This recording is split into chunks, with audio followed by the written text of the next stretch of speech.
Di sebuah negeri yang damai, hiduplah seorang cendekiawan yang terkenal cerdas dan jenaka.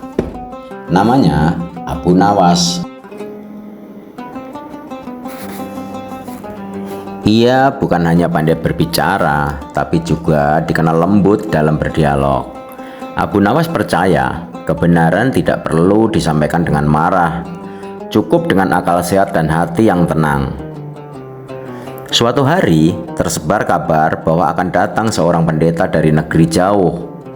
Ia dikenal pandai berdebat dan ingin berdiskusi tentang ketuhanan. Raja pun mengundang keduanya ke istana, bukan untuk berdebat kasar, tetapi berdialog mencari kebenaran. Pendeta itu berkata dengan sopan, "Wahai Abu Nawas, kami meyakini bahwa Yesus adalah Tuhan karena Ia mampu menghidupkan orang mati, menyembuhkan orang sakit, dan lahir tanpa ayah." Lalu Abu Nawas tersenyum dan menjawab, "Saudaraku, mari kita bicara pelan-pelan. Kebenaran tidak takut diuji oleh pertanyaan." Semua yang hadir terdiam, dialog pun dimulai. Pendeta berkata, "Yesus melakukan mukjizat besar, maka Ia adalah Tuhan." Abu Nawas bertanya dengan lembut, "Apakah setiap orang yang melakukan mukjizat adalah Tuhan?" Pendeta itu terdiam sejenak. Abu Nawas melanjutkan, "Nabi Musa membelah laut, Nabi Ibrahim tidak terbakar api, dan Nabi Sulaiman bisa berbicara dengan binatang. Apakah mereka semua Tuhan?" Pendeta itu menjawab, "Tidak, mereka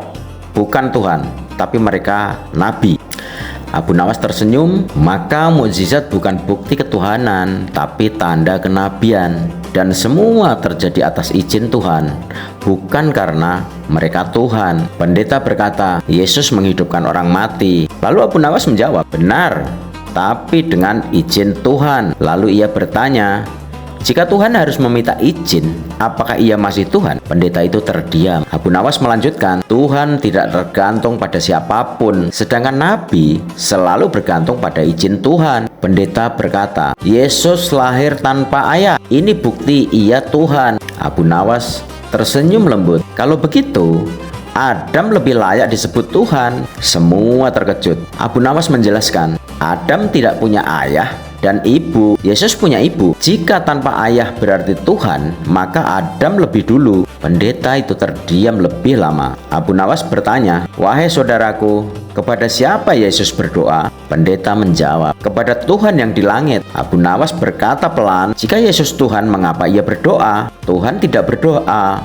Tuhan diminta doa." Ia menambahkan, "Orang yang berdoa adalah hamba, dan Tuhan tidak pernah menjadi hamba." Abu Nawas bertanya lagi, "Apakah Yesus makan?" "Iya." "Apakah Ia tidur?" "Iya." Abu Nawas tersenyum, "Tuhan tidak lapar, Tuhan tidak tidur, Tuhan tidak lelah. Yang makan dan tidur adalah makhluk." Abu Nawas berkata dengan tenang, "Yesus adalah manusia mulia, nabi besar, pembawa petunjuk, tetapi tetap manusia. Ketuhanan tidak dibagi, tidak lahir, tidak mati, dan tidak bergantung. Tuhan itu satu, maha kuasa, tidak menyerupai makhluk." Pendeta itu menunduk, bukan karena kalah, tapi karena merenung. Raja berdiri dan berkata, "Dialog hari ini mengajarkan kita bahwa kebenaran disampaikan dengan akal dan adab." Abu Nawas tersenyum dan berkata, "Kebenaran tidak perlu teriak, cukup dijelaskan." Dan sejak hari itu, orang-orang memahami bahwa iman yang kuat tidak takut pada logika, dan dialog yang baik tidak melukai hati. Suasana istana menjadi sunyi.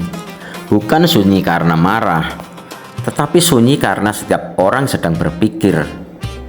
Pendeta itu menunduk lama, tangannya gemetar ringan, bukan karena takut, melainkan karena pikirannya sedang berperang antara keyakinan lama dan logika yang baru ia dengar. Akhirnya ia berkata pelan, "Wahai Abu Nawas, aku tidak mendengar ejekan dari kamu. Yang ku dengar hanyalah pertanyaan yang selama ini tak pernah berani kutanyakan pada diriku sendiri." Pendeta itu mengangkat wajahnya dan bertanya, "Jika Yesus bukan Tuhan, lalu siapakah Dia menurut keyakinanmu?" Abu Nawas menjawab dengan suara lembut, "Menurut kami, Yesus adalah nabi besar, lahir secara ajaib, berakhlak mulia, dan diutus untuk membimbing manusia. Ia bukan Tuhan, tetapi utusan Tuhan. Dan justru dengan mengatakan Ia nabi, kami memuliakannya tanpa menjadikannya Tuhan." Pendeta berkata lagi, "Tapi Yesus mengajarkan kasih, bukankah Tuhan adalah kasih?" Abu Nawas tersenyum. "Benar, Tuhan Maha Pengasih. Tetapi apakah setiap orang yang mengajarkan kasih adalah Tuhan?" Ia melanjutkan, "Seorang ibu penuh kasih sayang, apakah ia Tuhan? Seorang guru penuh cinta, apakah ia Tuhan? Kasih adalah sifat, bukan bukti ketuhanan." Abu Nawas lalu berkata, "Wahai saudaraku, izinkan aku memberi perumpamaan.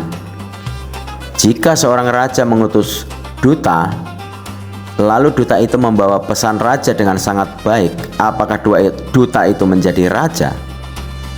Pendeta itu menjawab, "Tidak, ia hanya membawa pesan. Ia hanya pembawa pesan."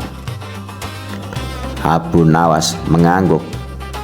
"Begitulah para nabi, mereka membawa firman Tuhan, bukan menjadi Tuhan."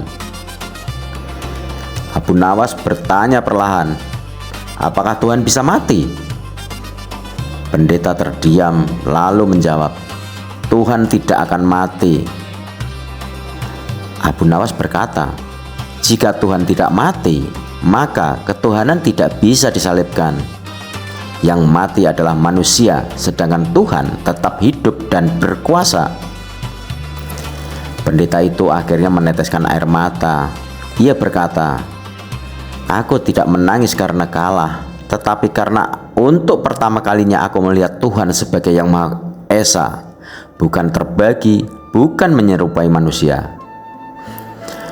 Abu Nawas tidak berkata apa-apa. Ia hanya menunduk, karena hidayah bukan milik manusia, tetapi milik Tuhan. Abu Nawas berkata pelan, "Wahai saudaraku, kami tidak memaksa, kami hanya menjelaskan. Kebenaran tidak butuh paksaan. Iya, jika ia benar, hati akan mengenalinya. Dan Tuhan tidak perlu dibela dengan emosi, cukup dengan kejujuran." Raja berdiri dan berkata, "Hari ini kita belajar bahwa dialog yang baik lebih kuat dari perdebatan." Abu Nawas menatap semua yang hadir dan berkata, "Jika iman takut pada pertanyaan, maka iman itu lemah. Tetapi jika iman tenang menghadapi logika, itulah iman yang hidup."